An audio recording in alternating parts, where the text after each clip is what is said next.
पंचायत को पहले एसडीओ साहब कहते थे। गुड़गांव का लड़का जो कभी गांव देखा नहीं है वो आ जाता है अचानक से पंचायत ऑफिस में। दोनों साइड के ऑडियंसेस, अर्बन है वो अर्बन से आइडेंटिफाई कर रहा है और जो रूरल है वो रूरल से आइडेंटिफाई कर रहा है। मैं कॉलेज के टाइम से ही राइटर और डायरेक्टर था, अंदर से लेखक हमेशा से। मैं हिट हो गया एक्टिंग के लिए, फिर डायरेक्शन किया तो उसमें और ज्यादा हो गया। जो चीज नहीं आती थी। इंडस्ट्री की एक विडंबना है, लेखक को 5 लाख देके और झोला देके कटा दिया जाता है। बाकी ले जाते हैं करोड़। लोग ढूंढते हैं भैया फुलेरा कहाँ है। गेट है, गेट के चारों तरफ दीवार नहीं। वो गेट वैसे ही था, इसके आसपास कोई दीवार नहीं है और ताला भी लगा है उस गेट। मैंने उस गांव के प्रधान से पूछा, बोला सर बाउंड्री का फंड नहीं मिला। और ये बनराकस कहने का आइडिया किसका था? देख रहा है विनोद बिकेम अ मीम और अब वो भाई कांच पहुंच गया है। मीम्स कभी प्लान नहीं किया जा सकता, नेवर। कितने सीजन और बनाएंगे आप पंचायत के? जितने आप देखते रहेंगे। सीजन 4 पे काम चालू है। झाड़ियों के पत्ते गिनता नहीं, रोज रोज काम करके मैं थकता नहीं। ये समाज जितना भी कह ले मुझको, मैं डीट किसके बाप की भी सुनता नहीं। तुम करते रहो अपने सपनों को फील, मैंने बैठे सजा दी महफिल। अनकट विद अनंत में एक बार फिर से आपका स्वागत है। अब जैसा कि आप और मैं सोचते हैं, जानते हैं कि दूध मलाई खाने में तो बहुत मज़ा आता है, लेकिन भैंस को चराने कौन ले गया था, किसके खेत में उसने खाया, क्या खाया, कौन उसको हाँक रहा था, ये ज़्यादा ज़रूरी होता है। और ये समझ में आ जाए तो हर भैंस वैसा ही दूध और मलाई देगी। तो आज जो हाँक रहे हैं, जो बना रहे हैं, जिस खेत में ले जा रहे हैं पंचायत को, वो हमारे साथ है। मिश्रा जी कहूँ, दीपक सर कहूँ, क्या बोलूँ आपको? जो आप कहना चाहें कह सकते हैं, मुझे प्यार से बोलिएगा बस। एकदम प्यार से कुछ भी चलेगा। ठीक है, तो बताता हूँ आपको, ये वही इंसान है जिन्होंने पंचायत को कंसेप्चुलाइज किया और अब वो इतना सक्सेसफुल हो गया है तो आप जानते हैं। और भी इन्होंने कई सारी चीज़ें की थी। अगर आपको सर की आवाज़ आ रही है, नीचे एक सांप नुमा प्रोडक्शन असिस्टेंट साउंड ठीक कर रहा है। परमानेंट रूममेट्स, ये तो मतलब कैसे एक टोटली जेनजी आजकल के लड़के प्यार कर रहे हैं परमानेंट रूममेट्स में, और एक एकदम पंचायत, अपना गांव देहात, ये दोनों तरफ का नज़रिया कहाँ से पाए? मतलब हम इंसान हैं। हाँ। और हमें जब बाहर निकलते हैं ना घर से, तो हर नज़रिया दिखता है। साउथ दिल्ली भी दिखता है, गुड़गांव भी दिखता है, और मलाड भी दिखता है, और बोरीवली भी दिखता है, सब दिखता है। तो हमारा ये होता है यार कि हम कहानीकार हैं। कहानीकार को इस बात से फ़र्क नहीं पड़ता है कि वो मतलब किसी जंजी की कहानी सुना रहा है या किसी गांव वाले की कहानी सुना रहा है। कहानीकार कहानीकार होता है। और कहानीकार अपने एक्सपीरियंसेस से ड्रॉ करता है, अपने एक्सपीरियंसेस से भी और अपने ऑब्जर्वेशंस से भी। तो ये ऑब्जर्वेशंस कहाँ से शुरू हुई, अब ज़रा इस पे आते हैं। मैं अनंत यार, मैं अभी मैं आपको ऑब्जर्व कर रहा हूँ कि मीडिया वाले कैसे बिहेव करते हैं। ठीक है, तो कल फिल्म बनाऊंगा ना तो ऐसे ही बनाऊंगा, ऐसे हाथ पे मुंह पे उंगली रख के कोई बोल रहा होगा, है ना, और कुछ कोशिश कर रहा होगा। तो डे टू डे लाइफ में ऑब्जर्वेशंस होते हैं जिस पे हम थोड़ा सा वैसे कोशिश करते हैं कि उस पर एक कहानी बुनी जाए, है ना। और पंचायत मेरे लिए क्लोज इसलिए, मतलब परमानेंट रूममेट से ज़्यादा क्लोज पंचायत इसलिए है क्योंकि वो मेरे मूल और मेरे रूट्स से जुड़ा हुआ है ना। तो शायद वो कहानी मैं 5% बेटर सुना सकता हूँ, लेकिन बाकी कहानियाँ भी मैं सुना सकता हूँ। कुछ भी बोलो सुना देंगे, बढ़िया कहानी, वो तो टैलेंट है। बट ये जो रूट्स आपके जो आपने बताया, ये कहाँ तक फैले हैं और कौन कौन से शहर तक पहुँचते हैं? तो मैं बनारस में पला बढ़ा हूँ, पैदा भी बनारस में हुआ था, और मेरी ददिहाल और ननिहाल जो है आजमगढ़ और देवरिया ज़िले में पड़ती है, यूपी। इधर उधर, हाँ। आजमगढ़ देवरिया सब ईस्टर्न यूपी है ना। आजमगढ़, देवरिया, पूर्वांचल, बलिया, सब पूर्वांचल है ना। तो सारे रूट्स मेरे उधर से ही हैं। मेरे पिताजी ने फैसला किया था कि वो आजमगढ़ से निकल के बनारस आएंगे, और मैंने फैसला किया कि मैं बनारस से निकल के मुंबई आऊँगा। मेरा बच्चा एलए चला जाएगा शायद, है ना। लेकिन वो था, ऐसा एक दौर था जिसमें हम सब फिगर आउट कर रहे थे कि क्या काम करना है, क्या नहीं करना है, और करते करते आईआईटी पहुंच गए। और क्या कौन सी ब्रांच थी, ट्रेड क्या था आपका? मैं मैकेनिकल इंजीनियर। ओहो। मतलब तो वो ब्रांच जिसमें महिलाएं नहीं होती हैं। दिल पे मत पत्थर मारो यार। मैं इलेक्ट्रॉनिक्स हूँ इसलिए मैं मान सकता हूँ। तो बस वो मैकेनिकल हथौड़ा इंजीनियरिंग की हाँ, पूरी तैयारी की और पढ़े। हालांकि मन वहाँ लगता नहीं था। कहाँ से? IIT बॉम्बे। बॉम्बे? हाँ, अच्छा, पवाई। पवाई, बस इधर ही से थे। फिर और engineering- क्या पूछना चाहते हैं नहीं, ज़्यादा? इंजीनियरिंग के बाद इतने, वो भी IIT से, तो फिर इस लाइन में कैसे? वो किस इंसान की सीट खाई तो जो बेचारा एक अनंत रैंक से जी, रह गया? आप कभी IIT गए हैं? हाँ, गए हैं? बहुत बारी गया हूँ। तो कभी आपने उनका पढ़ने नहीं गया हूँ। प्लेसमेंट ब्रोशर देखा है? कोई इंजीनियरिंग में काम नहीं कर रहा है। अभी एक मिले थे, चेतन भगत। हाँ हाँ, मैंने कहा क्या IIT आया है? नोवेल लिख रहे हैं और बैंकिंग में चले जाते हैं, कंसल्टिंग में चले जाते हैं, है ना। कोई कोर इंजीनियरिंग में काम नहीं कर रहा मैं भी नहीं कर रहा। है ना, which is sad, but law of land वही है। But why do you think that happens? Sir, train बनाने के लिए मुझे 1 करोड़ दोगे ना तो मैं ट्रेन बनाऊंगा। ट्रेन बनाने का मुझे 10,000 रुपये दोगे महीने तो मैं नहीं बनाऊंगा। बहुत सिंपल सी बात है। तो मुझे आता है ट्रेन बनाने, लेकिन मैं नहीं बनाऊंगा, पैसा नहीं हो कोर में। वो बहुत बड़ी प्रॉब्लम है। सो जो core, let's not take it political. एक इंसिडेंट याद है, अभी पढ़ रहा था, ईस्ट चंपारण में उन्होंने रेलवे स्टेशन बनाया है एक। बस रेलवे स्टेशन ही बनाया, ट्रैक्स नहीं है। तो मेरे को लगता है किसी ने बढ़िया पैसा लगा के सिर्फ रेलवे स्टेशन ही बनाया। तो ये मुंबई में आए IIT के बाद, what was your first step after IIT? First step, हाँ, कि ख़त्म करने के बाद बढ़िया तरीके से। सर मैं 3rd ईयर से ही थोड़ा सा 5 साल का मेरा कोर्स था। 3rd ईयर से ही मैं काफ़ी ड्रामा में इंक्लाइंड हो गया था। 5 साल में ही ख़त्म किए थे ना? 6 में किया था, लेकिन मैं बताता हूँ, फिर पूरी से- बात तो सुन लो। ठीक है। तो 5 साल का कोर्स था। 3rd ईयर से ही मैं ड्रामा वगैरह में थोड़ा सा नाम हो गया था मिश्रा जी का कि अच्छा करते हैं, और हमारा भी हो गया था कि हाँ हम अच्छा करते हैं। बाहर निकले तब पता चला कि अच्छा करना मतलब ज़्यादा वैल्यूबल नहीं होता है। बट वो 3rd ईयर से ही थोड़ा सा इंक्लिनेशन हो गया था। और उसके बाद से मेरी एक जॉब लगी थी जिसमें मैं अर्थ के अंदर तेल कहाँ है वो ढूंढता था। CGG वेरिटास में मेरी एक जॉब लगी थी, ब्रिटिश गैस की कंपनी है ये। तो वहाँ पे मैं ढूंढता था कि अर्थ क्रस्ट में तेल कहाँ है, वो रेड मार्क करके छोड़ देता था। उसके बाद वो कौन खोदेगा, कौन निकालेगा, कौन रिफाइन करेगा, वो अलग प्रोसेस है। हमारा बस मार्क करने का होता था। तो 17 दिन किया था मैंने ये जॉब, सोलर हैट लगा के। 17 days, and then I served a notice period of 2 months. खाया पिया कुछ नहीं, ग्लास थोड़ा मारा ना। 17 दिन जॉब की और 2 महीने का नोटिस पीरियड सर्व किया। और फिर मेरे को वो लग गया क्योंकि देखिए घर से भी वैसा होता है ना कि यार इस फील्ड में तुम्हारा कुछ होगा नहीं यार, ये यहाँ तो बहुत लोग आते हैं जाते हैं चले जाते हैं। तो पिताजी मेरा पूरा एजुकेशनल, पापा क्या करते थे? मेरे पिताजी मौसम विज्ञान विभाग, भारत मौसम विज्ञान विभाग में मौसम वैज्ञानिक, 2 PhDs हैं उनके पास। मेरी माताजी के पास 1 PhD है। तो माताजी प्रोफेसर हैं। हो गया, बाकी सब ने बैलेंस आउट कर दिया। तो हमेशा से एक एकेडमिशियन फैमिली थी। तो वैसा होता था कि नहीं होगा, बट अपनी ज़िद थी यार, हमने किया। और मुझे लगता था कि यार यहाँ कुछ कर सकते हैं, तो किया हमने।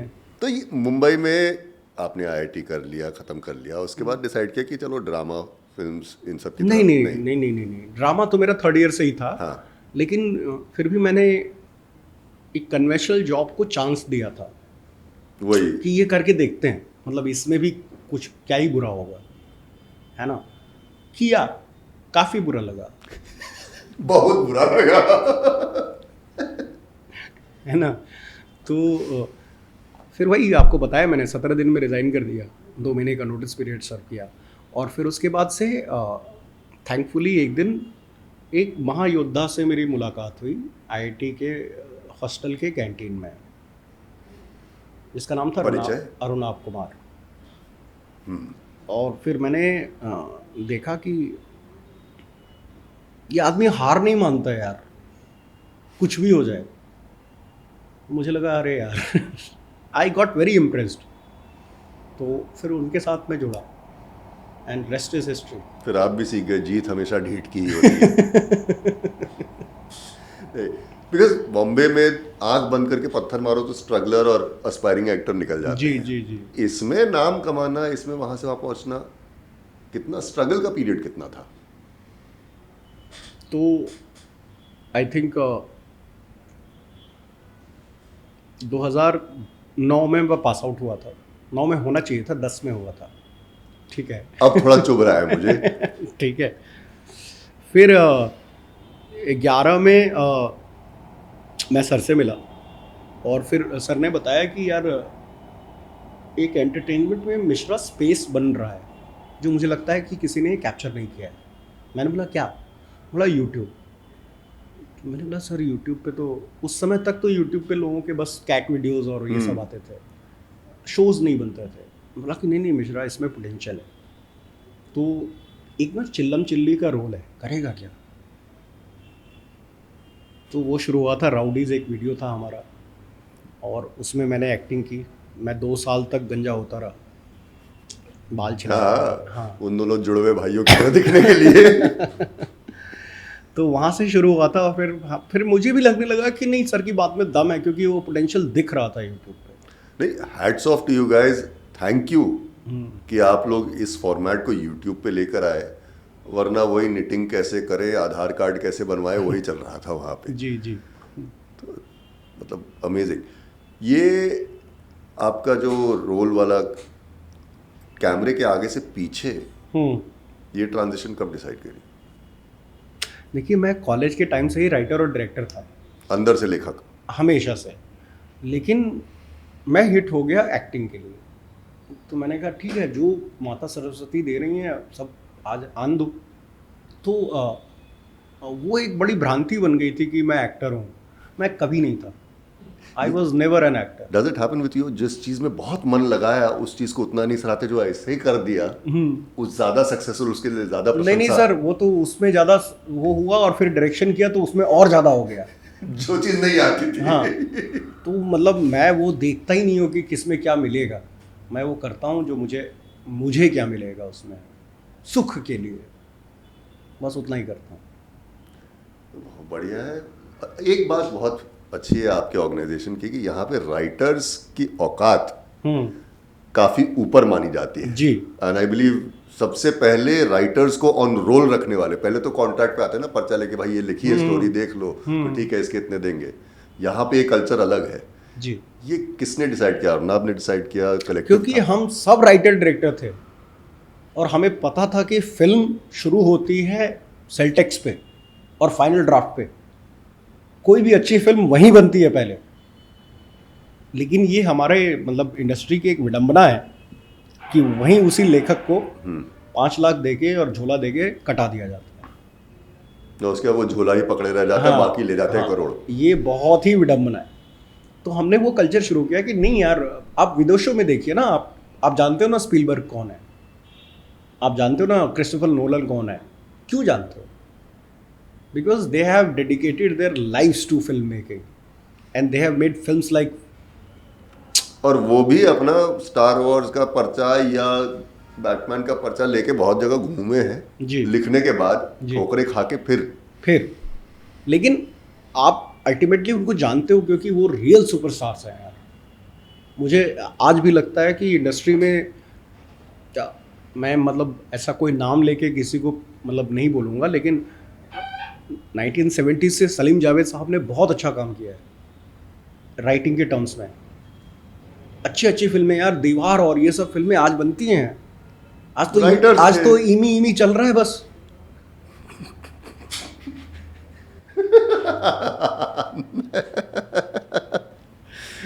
तो वो काम होता था यार, उन लोग करते थे। आज भी मैं मतलब रिस्पेक्ट करता हूँ हिरानी सर की और अभिजात जोशी की, जिन्होंने इतनी अच्छी फिल्में लिखी हैं और बनाई भी हैं साथ में। तो वो ये लोग इंस्पिरेशन है यार। फिल्में काफ़ी देखते हैं पुरानी वाली? थोड़ा इंडिया की कम देखता हूँ, बाहर की ज़्यादा देखता हूँ। अच्छा, कौन कौन सी हैं एकदम top of your list? Schindler's list पहले देखिए, मैं स्टीवन स्पिलबर्ग साहब की सारी फिल्में देखता हूँ, सारी, sunshine in the east, saving private Ryan, सारी, मतलब सर ने, मुझे लगता है कि स्टीवन स्पिलबर्ग दुनिया के एकमात्र डायरेक्टर हैं जिन्होंने ये प्रूफ किया है कि जॉनर, एक डायरेक्टर का एक जॉनर नहीं होता है, चाहे वो जुरासिक पार्क हो, चाहे वो शिंडलर्स लिस्ट हो, हर तरह की फिल्में सुपर हिट। मुझे एक नाम और बता दीजिए आप, जो कोई और डायरेक्टर ने ऐसा किया हो। नहीं, सब एक ही उसमें लगे रहे, सब, मतलब आप फिल्म देख के बता मतलब, सकते हैं ये फिल्म जो है इस आदमी की इस आदमी की है। हाँ, मार्टिन स्कॉर्सेज़ी हो, नोलन हो, सबका आपका पता है कि ये इस आदमी का। लिस्ट साहब, मतलब स्पिलबर्ग साहब का आप नहीं बता पाएंगे। ये बात तो है। मेरे लिए वो इंस्पिरेशन है बहुत बड़े, और मैं कोशिश करता हूँ कि मैं कभी उनके जैसा बन पाऊँ। और अपने देश में कौन सी फिल्म?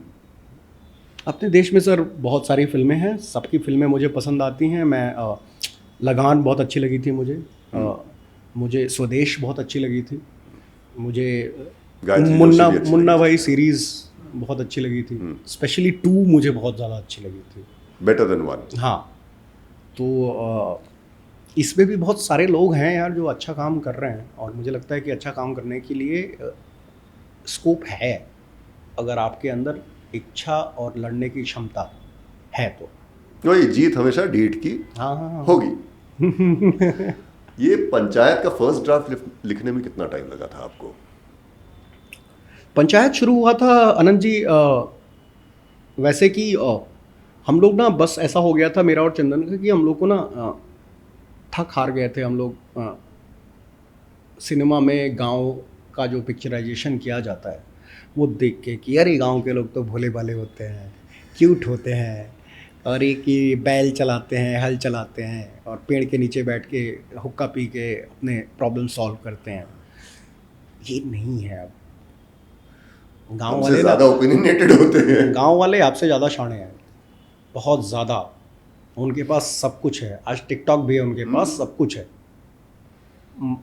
मिट्टी की दीवार पे फ्लैट स्क्रीन टीवी लगी होती है।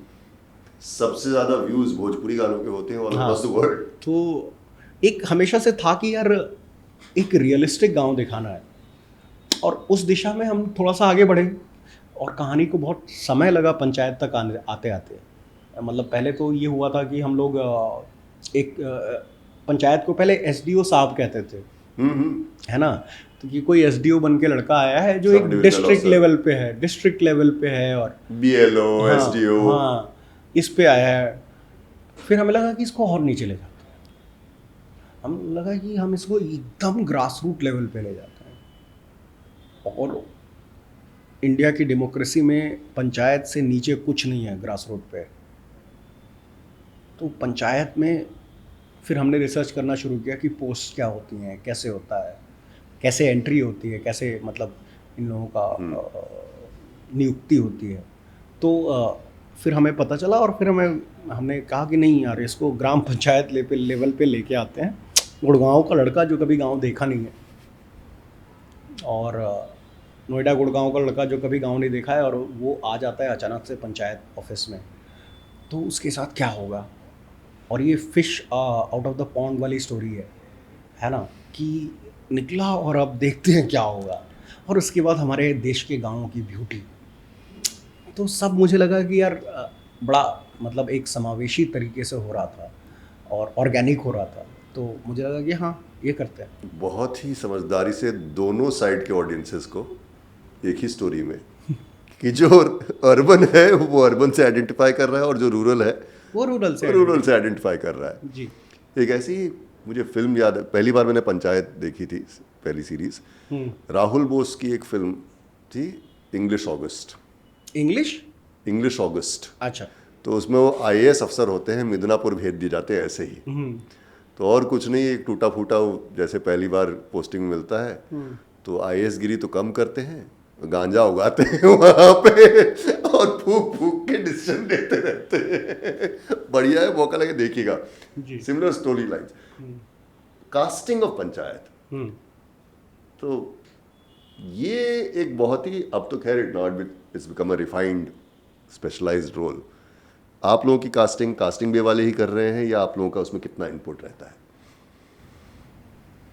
यार ये झगड़ा लगाने वाले क्वेश्चंस मत पूछा करो, किसका कितना इनपुट रहता है। मेरी टीम है कास्टिंग पे, और वो मेरे लिए काम करते हैं, और वो दिल्ली, भोपाल के आसपास, मुंबई, 3-4 शहरों में ऑडिशन लेते हैं मेरे लिए, है ना।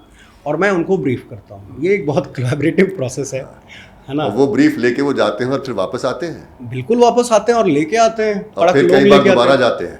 कई बार नहीं, हर बार। अच्छा। हर बार दोबारा जाते हैं। 10 बार जाते हैं, 11 बार जाते हैं, 12 बार जाते हैं। Anmol Ahuja, this is for you, thanks buddy. Hi Anmol, Delhi university के दिन याद करना जब कॉन्सर्ट्स ऑर्गेनाइज करते थे। तो अनमोल आहूजा जाता है भाई, ढूंढता है, लेके आता है। और मतलब कभी कभी इतना इरिटेटिंग हो जाता है कि मैं करीब 50 लोगों के ऑडिशन में बोल चुका हूँ कि सब एनजी है। एनजी हमारे यहाँ नॉट गुड टेक। हाँ, तो 50 लोगों को बोल चुका हूँ कि एनजी है, और वो फिर भी 51वां लेके आता है और फिर भी ढूंढता है। तो एंड में वही होता है ना कि यार पंचायत की टीम में हर कोई पंचायत की रिस्पेक्ट करता है, मेरी नहीं। हर कोई उस शो की रिस्पेक्ट करता है। नहीं सर, मतलब आप समझिए इस बात को कि we respect the show more than any human. Respect the creativity, the concept जी, and the effort behind it. yes. और एफर्ट में अनमोल आहूजा आपने बात की, एक ऐसा आदमी जिसका बॉलीवुड से कोई लेना देना नहीं था, स्क्रैच से, दिल्ली के दिनों से मैं उनको जानता हूँ, यहाँ आके अकेले कास्टिंग पे शुरू करना, और सारी बिग बजट मूवीज जो बढ़िया बन रही हैं, स्मॉल बजट से लेकर सब वही कर रहे हैं। ये फुलेरा गांव और फकौली, ये फकौली क्या वो अंग्रेजी सीखते सीखते आया था क्या?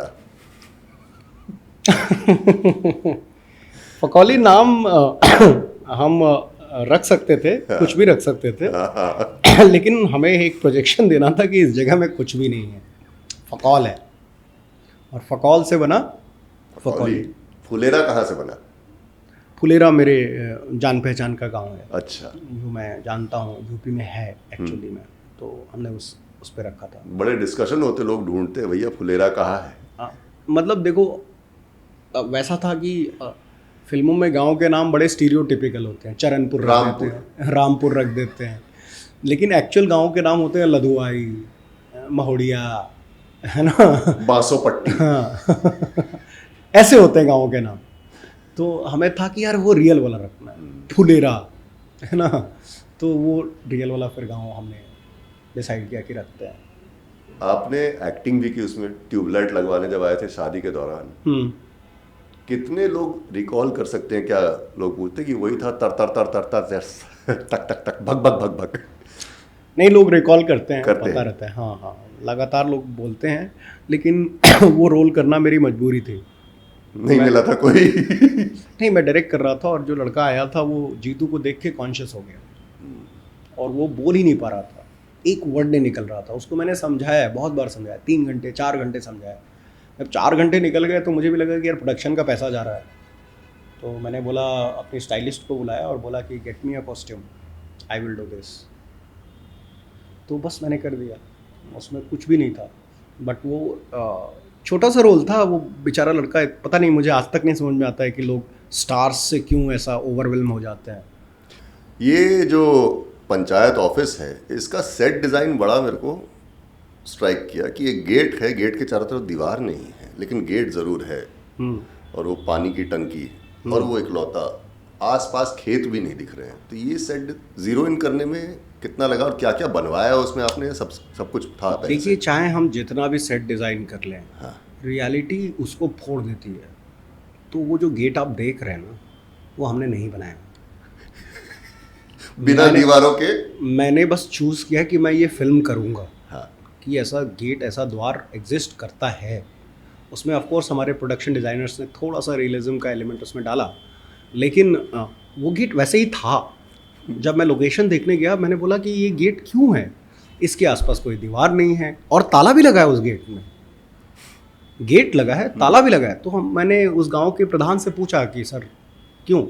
बोला सर फंड ख़त्म हो गए थे। फंड था गेट लगाने का, हमने लगवा दिया। बाउंड्री का फंड नहीं मिला। बाकी हमारे घर की चुनवाई जरूर हो गई। मध्य प्रदेश में लोकेटेड है जी।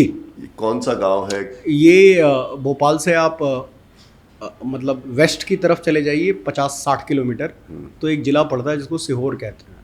सीहोर बहुत बड़ा ज़िला है, आई थिंक इंडिया का सबसे बड़ा ज़िला है। हाँ, मतलब वन ऑफ द मतलब बिगेस्ट डिस्ट्रिक्ट्स। तो उसमें दूर दराज में एक गांव पड़ता है, महोड़िया कहते हैं उसको। और वो गांव मुझे ऐसा लग रहा था कि यार तुम कहाँ थे, मैं तो तुम्हें ही ढूंढ रहा था।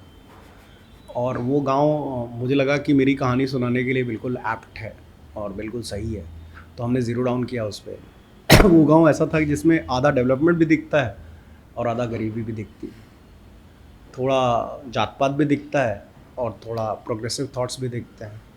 और ईस्ट और वेस्ट का डिवाइड भी जी, इस ईस्ट बार और दिख वेस्ट ही गया। तो फिर हमने उस गांव पे ज़ीरो डाउन किया और मतलब उस पर फिल्म किया पंचायत को। कमिंग बैक कास्टिंग पंचायत के लिए, रघुवीर सर तो फर्स्ट थॉट बहुत बढ़िया। नीना गुप्ता इतनी बढ़िया कलाकार एंड बहुत ग्लैमरस रोल्स में रही हैं, और ये नीना गुप्ता जी पे कैसे? आप कभी नीना मैम से बात करना, मिला हूँ, हाँ। है ना, तो वो बताएंगी कि 99% of our career is non glamorous. उन्होंने गरीब, किचन में सोने वाली लड़कियां, ये सब प्ले किया है। ये ज़बरदस्ती एक बन गया है क्योंकि ऑफ कोर्स लाइफस्टाइल की वजह से। हाँ, उनके लाइफस्टाइल, उनके साथ जो भी लाइफ में हुआ उसके साथ ये जुड़ गया। बट नीना मैम हमेशा ज़मीन से जुड़ी एक्टर हैं। वो एक दूरदर्शन में सीरियल खानदान, हाँ, तो वो आप पूछिएगा तो बोलेंगी कि अगर आप पूछोगे कि वो एक्टर नहीं होती तो क्या करती, तो बोलती मैं संस्कृत में PhD कर रही होती।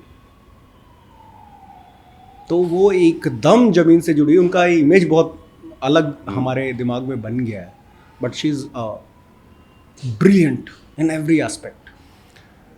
दूसरा जो डायलॉग डिलीवरी है वो खास करके र वाला, उस पे कौन ध्यान दे रहा होता है? आप मैं कि ऐसे बोलना है? डायलेक्ट में बस उनको मैं सिखाता हूँ, हाँ। एक्टिंग में उनको नहीं सिखा सकता। Nobody can teach Neena Gupta how to act. Nobody can teach Raghuveer Yadav how to act. वो इंस्टीट्यूशन है वो आदमी। And they are 40 years of acting यार। 40 साल जिस दिन मुझे हो जाएंगे ना, मैं आपसे बात नहीं करूँगा। योर चाइल्डहुड कैसा था? क्या क्या करते थे अदर देन स्टडीज, पढ़ाई के अलावा? वो ज़्यादा ज़रूरी होता है। एकेडमिशियन फैमिली से हूँ, इसीलिए पूछ रहा हूँ। हमेशा से ये रहता था कि पढ़ो, सिर्फ पढ़ते रहो।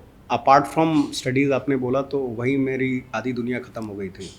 तो पढ़ाकू बच्चे एकदम। हाँ, मतलब पढ़ने लिखने में स्ट्रांग रहो। हमारे यूपी में उस समय सिखाया जाता था कि या तो आप पढ़ लिख लो या तो आप गैंगस्टर बन जाओ। पढ़ोगे लिखोगे बनोगे नवाब, हाँ, खेलोगे कूदोगे बनोगे खराब। एग्जैक्ट वही था। तो पढ़ते रहते थे, क्रिकेट वगैरह खेलने नहीं देते थे मम्मी पापा। आज मैं थैंकफुल भी हूँ उन लोगों को लिए, क्योंकि मतलब उनको पता था कि मैं क्रिकेट खेलता भी तो कोई बहुत अच्छा नहीं खेलता है ना। तो उसको लगा कि लड़के को दिमाग में ही लगाते हैं। तो पूतना के पाँव पालने में ही दिखने लगे थे। जी। पुरानी मैगजीन्स के पोस्ट आपके इंस्टाग्राम पे, क्या पुरानी मैगजीन कलेक्ट करते हैं? कहाँ से वो पोस्ट आते हैं? एक दो मैंने देखे थे। बड़ा अच्छा लगता है यार कि 1960s में कैसे एड्स होते थे, 70s में कैसे एड्स होते थे। आज हम देखते हैं ना कि एड्स की स्तर ये हो गया है, वो हो गया। We do a lot of commentary on that. But पहले कैसे होते थे तो थोड़ा इंटरेस्ट रहता था। तो वो जो आप पोस्ट देख के आए हैं वो एक जैकी भाई का, जग्गू दादा का था, सिगरेट का ही ऐड था। और मुझे बड़ा इम्प्रेसिव लगा कि यार ये भी तरीका हो सकता है किसी चीज़ को प्रमोट करने का। हम रेड एंड वाइट पीने वालों की बात ही कुछ और है। तो थोड़ा बहुत इंटरेस्ट आता है। और आज भी मैं थोड़ा पीरियड फिल्मों में जाना चाहता हूँ, क्योंकि मुझे एक मौका मिलेगा एक ऐसा वर्ल्ड क्रिएट करने का जिसमें हम रहे नहीं हैं। ये जो विधायक जी हैं इसमें पंचायत में, इनका भी अब नया सीजन अब आप देखेंगे तो वो भी काफ़ी एकदम फुल फ्रंट में आ रहे हैं, एनिमल लवर। तो देखिएगा तब पता लगेगा एनिमल लवर क्यों बोल रहा हूँ। इनकी जो casting was is again a very strong casting and in fact इस सीजन में देखा कि सब लोग ज़्यादा आगे आ गए हैं and Jeetu is just there supporting. तो इज इट बाय डिज़ाइन या ये सब अपने आप में लार्जर देन लाइफ होने लगे हैं? देखिए, पंचायत हमेशा से हमारे दिमाग में वैसा था कि हम किसी लीड की कहानी नहीं बोल रहे हैं, हम एक गांव की कहानी बोल रहे हैं. हम बोल रहे हैं कि गांव में लोग कैसे सोचते हैं और उनकी सोच को काउंटर करने के लिए एक लड़का है जो अर्बन वर्ल्ड से आया है ना, जो हमारे सवाल उनसे पूछता है, जो हम सोचते हैं कि गांव में ऐसा होना चाहिए, वैसा होना चाहिए, वो सवाल जीतू पूछता है. लेकिन गांव वालों का एक अपना कल्चर है, एक अपनी सभ्यता है और एक अपना क्या बोलूँ मैं, सुर है जिसमें वो जीते हैं. तो छोड़ते भी नहीं हैं और उसको छोड़ेंगे नहीं. कोशिश करके देख लो. राइट टू द पॉइंट कि हाँ, जो मिठाइयाँ आई हैं पर हाँ, किसको मिलेंगी, हाँ, खाएगा कौन. तो ऐसा नहीं होगा कि आप गांव में एक दिन जाओगे और बोलोगे कि अरे ये जात पात क्या चल रहा है, हटाओ, वो तुमको हटा देंगे. या तुम उस जात पात में डिसाइड कर लो कि किस साइड तुम बिलोंग करते हो. तुम कर लो. तो मेरा कभी मकसद ये नहीं था कि गांव वालों को मैं गाली दूं कि ये क्यों करते हो, ये नहीं होना चाहिए. नहीं, मेरा मकसद ये था कि वो जो करते हैं मुझे वो दिखाना है. तो उनको सही लगता है तो उनके लिए हाँ, सही मैं है. दिखाऊंगा. आपको JW मैरियट में ये अनकंफर्टेबल लगता है, that's your problem, but that happens in the Reality. Villages of this country. तो I wanted to make you uncomfortable. तो इसलिए मैंने बड़े से बड़े सोशल अपवाद को भी बहुत नॉर्मली दिखवाया, बहुत नॉर्मली दिखाया, क्योंकि वहाँ एक्सेप्टेड कल्चर है वो. टू द पॉइंट कि भैया देख रहा है विनोद बिकेम अ मीम, और अब वो भाई कांस पहुंच गया है. डिसाइडेड नहीं था. हाँ, लेकिन मुझे लगता है कि मीम्स ना कभी हम डिसाइड नहीं कर सकते हैं as a creator, as a writer, क्योंकि हमने कोशिश की थी सीज़न 2 में 3-4 जगह कि इसको मीम बनाते हैं, इसको मीम बनाते हैं. वो नहीं हुआ. कौन कौन से थे? जैसे माधव जो बकरी ढूंढने वाला लड़का था, तो उसका एक डायलॉग था कि सच पूछिए भूषण भाई, आप बकचोदी तो कर रहे हैं. हमें लगा था कि ये मीम बनेगा, नहीं बना. क्या बना? देख रहा है विनोद, जिसमें कोई जोक नहीं था, कुछ नहीं था. ये सोशल मीडिया है, और ये मुझे लगता है कि बहुत वैसा भी है ना कि अगर हमारे समाज में कुछ भी ऐसा हो गया जो आपको सरकास्टिक लगता है, तो लोगों ने बना दिया देख रहा है विनोद है ना, जो भी कुछ भी सरकास्टिक, देख रहा है विनोद. ऐसे दिन आ गए हैं. ऐसे कैसे माइक लेके इंटरव्यू लिया जा रहा है ना. तो वो आई थिंक, मुझे लगता है कि वो लोगों ने बनाया है यार, और वो तो I think people are the creators of that. हम तो बस अपने लेवल पे कोशिश करते हैं. मीम्स कभी प्लान नहीं किया जा सकता, नेवर. और ये बनराकस कहने का आइडिया किसका था? चंदन का, मेरे अच्छा. राइटर है. उसके गांव में कोई आदमी था जिसको सब लोग बनराकस बोलते थे. तो उसने, पहले मैं भी सोचा कि यार ये क्या वर्ड है. हाँ. जैसे आप सोच रहे हैं, मैं भी सोचा ये क्या वर्ड है यार, जबकि मैं ईस्टर्न यूपी का हूँ और बिहार के. हाँ, लेकिन ये आदमी को ऐसे बनराकस बोलना और ये सब, बोला नहीं मिश्रा जी ये डिसरप्टर है. तो फिर मैंने कहा आई ट्रस्टेड इन हिज फेथ. जितना कन्विक्शन के साथ उसने मुझे पुट किया था ना ये चीज़, मैंने बोला लौंडा सही बोल रहा है यार. तो मैंने उसी कन्विक्शन के साथ उसे पर्दे पे उतार दिया. और दुर्गेश से तो मैं मिला हुआ हूँ जी. उनको डायरेक्ट करना कितना आसान, कितना मुश्किल है? बहुत ही सेंसिबल लड़का है. कभी आज तक ऐसा नहीं हुआ कि सर मैं ये क्यों करूं ना. सर ये करना है, मैं करूंगा. लाइनें उसको पूरी याद रहती हैं. इम्प्रोवाइज़ भी वो तभी करता है जब वो पूरा कॉन्फिडेंट होता है कि ये तो सर को पड़ेगा. और बाकी मेरे सामने आता है तो अगर मैं कुछ बताता हूँ तो मेरा चेहरा ऐसे ऑब्जर्व करता है कि सर क्या एक्सप्रेशन दे रहे हैं बोलते समय, और वो फिर वो करता है. तो कभी कभी मैं उसको बोलता हूँ कि मेरा चेहरा मत देख यार, मैं नहीं हूँ, तू है ना. लेकिन वो फिर अपने तरीके से करता है और उसका एक अपना रस है. वो उसको रिवाइज भी करता है 2-3 बार बिना कैमरे के. सारे एक्टर बैठ के बातें कर रहे होते हैं, मुझे दिखता है दुर्गेश वहाँ ऐसे ऐसे चल रहा है, बीड़ी पीते हुए अपनी लाइनें याद कर रहा है ना. बिल्ली आपको पसंद है? बिल्ली आपका, वही मैं इंस्टाग्राम जब खंगाल रहा था आपका, जी, बिल्ली के साथ काफ़ी फोटो हैं जी. क्या नाम है? बिल्ली है, बिलौटा है, बागड़ बिल्ला, क्या है? आई हैड अ कैट, है ना, और वो मतलब मेरी one of the favourite companion थी। माइना नाम था उसका, एसमीज नाम था, बिकॉज मेरे को गिफ्ट किया था उस बिल्ली को एक मेरी फ्रेंड है जो एसमीज है, तो वो बिल्ली उसने मुझे गिफ्ट की थी कि इसकी पूरी फैमिली ट्रक के नीचे आके मर गई और ये अकेली बची है, तो तू लेगा क्या? मैंने बोला ठीक है ले आओ। पहली बार मैं, मतलब कोई ऐसा एनिमल लवर की चीज़ नहीं थी, पहली बार आया, और फिर वो उस प्रोसेस में मैं इतना उससे एसोसिएट हो गया। बड़ी क्यूट सी बिल्ली थी, बहुत क्यूट सी बिल्ली थी, but she passed away kidney failure की वजह से, और आई स्टिल मिस हर। और फिर मैंने उसके बाद डिसाइड किया कि मैं अब कोई पेट नहीं रखूँगा। ज़्यादा अटैच हो जाता है। हाँ, ठीक है। ओह, थोड़ा हम लोग इमोशनल ट्रैक पे चले गए, वापस आते। कितने सीजन और बनाएंगे आप पंचायत के? जितने आप देखते रहेंगे। हाँ, हाँ, जब तक आप देखते रहेंगे, जितने आप देखते रहेंगे, हम बनाते रहेंगे। सीजन 4 पे काम चालू है? राइटिंग चल रही है, आधा सीजन हो चुका है लिख के। क्या कुछ कैरेक्टर्स गायब होने वाले हैं, कुछ आने वाले हैं? मत पूछो, अभी 3 देखो यार। अभी 3 ये तो देख ली, रिलीज होते ही रात भर में निपटा दी। कैसा लगा आपको? मुझे तो बड़ा मजा आया। और एक तो होता है एज अ व्यूअर आप देख रहे हो, एक एज अ मेकर देख रहे हो, एक फिर देख रहे हो कि अच्छा क्या क्या सेट डिजाइनिंग हो रही है, क्या क्या साइड से सरकाने की कोशिश की गई है जो बाद में जाके बड़ा पौधा बन जाएगा। तो मजा, thank you again, response has been amazing. Thank you.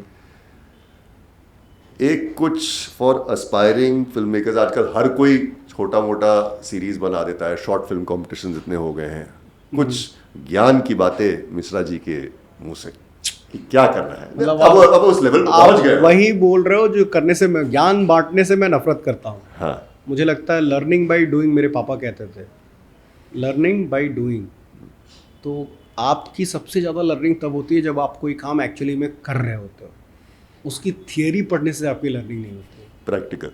हाँ, तो फिल्म मेकिंग हमने कोई कोर्स नहीं किया है, कुछ नहीं किया है, हम तो हथौड़ा इंजीनियर थे, लेकिन वो इतनी फिल्में देखी, इतनी सारी चीज़ें देखी, लोगों को मार्टिन स्कॉर्सेज़ी क्या कर रहे हैं, नोलन साहब क्या कर रहे हैं, स्पीलबर्ग साहब क्या कर रहे हैं, इंडिया में यश जी क्या कर रहे हैं, है ना, दिवाकर, अनुराग क्या कर रहे हैं, सबका देख देख के हमने लर्निंग बाय डूइंग किया है।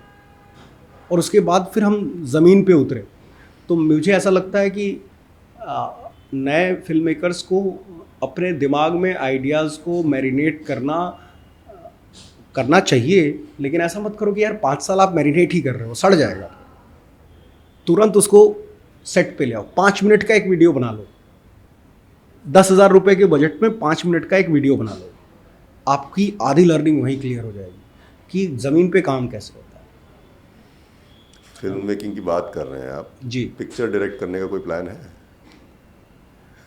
चल रही हैं, बातें चल रही हैं, बहुत जल्द जी। किस टाइप का, कुछ तो बताइए, किस टाइप की पिक्चर बनाएंगे? Too early. हाँ, टू अर्ली, अभी नहीं बताना चाहूँगा। All the best for that. Thank you. इतना समय निकाला मिश्रा साहब ने हमारे लिए, इतनी सारी बातें की, मज़ा आ गया। ऐसा लग रहा था कि कोई अपने टाइप का इंसान मिल गया है। बहुत अच्छा लगा। Thank you so much uncut with Anant पे आने के लिए। Thank you so much. अगर अभी तक नहीं देखी है तो क्या कर रहे हो भाई, ऑफिस में जाओ, लगाओ ईयरफोन, देखो जी। Thank you so much. Anand भाई से बात करके मुझे भी बहुत अच्छा लगा, और thank you sir, thank you for inviting me, and thank you for ये सोचना भी कि मैं केपेबल हूँ कि मैं आपके साथ बात कर सकूँ। अरे भीगा तौलिया मारा है, निशान पड़ गया। Thank you so much sir, thank you.